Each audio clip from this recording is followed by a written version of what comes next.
What up, though? No edit, no lights, just going straight in. You already know how it go. Smash like, subscribe, comment. I don't care what you comment as long as you comment.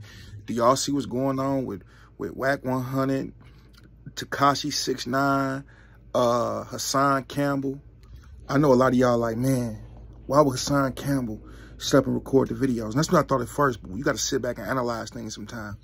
Wack100 has a reputation. It's just been in a lot of drama. To be I think he almost a 50-year-old man or a 50-year-old man. He be in a lot of drama, a lot of gossip. But that's how he market himself, I guess, man. I don't know. It's entertaining, though. It's entertaining. I love how opinionated Wack100 is. I just don't want to speak on the cons of it, man. He's entertaining. He said some very, very, very legit stuff in the past. When he said Nipsey Hussle was not a musical legend, he was absolutely right. Nipsey Hussle, we didn't hear, come on, especially in Detroit, don't none of y'all play.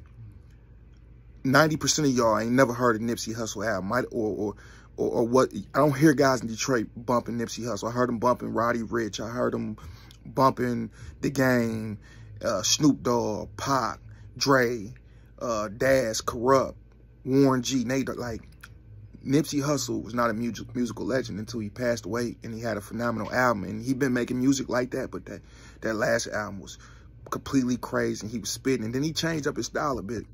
But rest in peace, my condolences go to that brother, man. But let's start. Let's start with Hassan Campbell recording. You know a man is the devil sometimes, man. You know a man is the devil. And with some of the stuff that he do, you know, he just got these devil tendencies. So that's probably why he recorded. I ain't making an excuse for it. I ain't saying it's legit. I wouldn't have did nothing like that. But when you're in that type of industry, you got to expect stuff like that. But what's even weirder is Wack100 don't even know this guy like that. Why would he just start spilling out stuff like that? At that moment, it kind of made me feel like it was a little bit staged, but how far it's going now with lawyers getting involved and things like that, defamation of character claims, it might not be that. But I don't think, it's probably not that. Once again, I want to commend the brother Hassan Campbell for coming out saying that he was molested as a child and exposed these men that were taking advantage of children, African bodies, so on and so forth. I'm not saying it's true. There's no criminal charges backed up by it, but why would a gangster like that from the streets who put in work admit to that? Why would he say that? That could tarnish his whole reputation, but he didn't care. He got it off his chest. And when a guy like Wack100 make fun of you about it, and keep throwing it out there, oh, you liked it, this, and that. The people who see that are going to be like, man, this might have happened to me. I mean, well, this happened to me. I can't come out because somebody might do that to me. They're going to ask me if I liked it, so on and so forth. When somebody come out and say that they're a rape victim, we should not, oh, did you want it? Did you leave it on? Did you like it? We know if you molested for a long period of time, you could become used to that, and you could start liking it, or you could just think it's normal. It happens. It's something psychologically that goes on behind that, man. I don't quite understand, but I'm gonna have a woman on the show to speak about that. She getting got a degree and getting another degree in some type of psychology, whatever it's called, whatever it is. But she an expert at it, so we're gonna have her on to talk about that. And anybody else that happened to, you need to expose the monsters that did it. You need to. That's why I don't have no love for. We're getting to that. We're getting to that thing about Mulatto's situation. So I think Wack100, like I said, he entertaining and all, and he gonna say the stuff that don't nobody else want to say. And people like, man, you know, I mean, the childish, so on and so forth. Some of the stuff he do is childish and uncalled for, but nevertheless, he in the entertainment business, that's what he do. And I think he's sincere about a lot of that. I don't think he clout chasing. I think he's sincere about things that he say because he think it's right. And I also think that he institutionalized. When people go to prison and they do time at high levels and put in work like he did in prison, they go to something called the hole. And you're in a hole 23 hours a day. And when you come out the hole, you have no human contact. You don't touch nobody and nothing like that. You go to a cage next to somebody.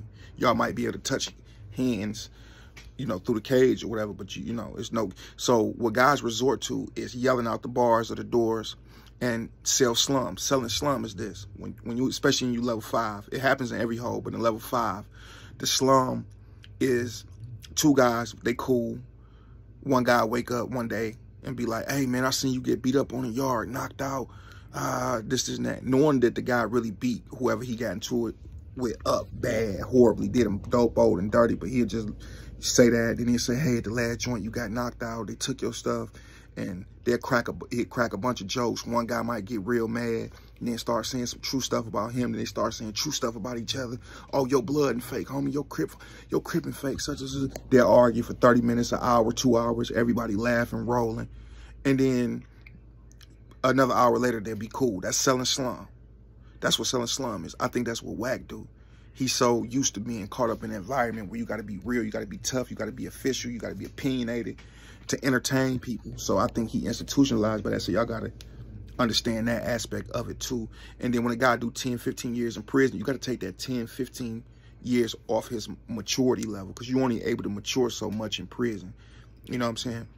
It's not the real world where you out here paying bills and doing things because struggle to take care of your kids and all you got to do is worry about you and your gang or your organization and so on and so forth, and resort to violence when need be.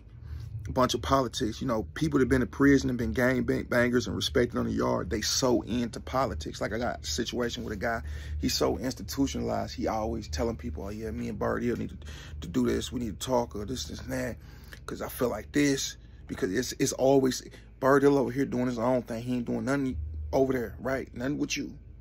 Nothing with them, nothing here. Why we always need to, it's always a situation with anybody. It's always serious. It could be a little conversation. It could be breezed past, and he just want to sit and debate about it, debate about it, debate about it. That's what prison does to you. So I want y'all to take that into consideration too. Also, I want to talk on the Tekashi situation a little bit, but I'm gonna do that in another video. But this a whole lot of drama going on, man. Whole lot of drama. I want to see it play out. I hope nobody get hurt behind it and nothing like that. What y'all think about the Nipsey thing that he said, man? If the video was real, then you got a lot of people on your head now. And I know if you're a real deal stepper for your gang and your man's legacy, you gonna tell Wack100, homie, put that on the floor if it's true. If it's true, then you know it is what it is. You did what I'm talking about? But I know plenty of people who, I don't know nobody pay somebody to do stuff with their wife, but I know plenty of people that watch this, their wife, you know, get things done to her by another man. I've swung before. I never, you know, set up and just watched nothing like that, but I've been a part of, you know, me and him switch girls.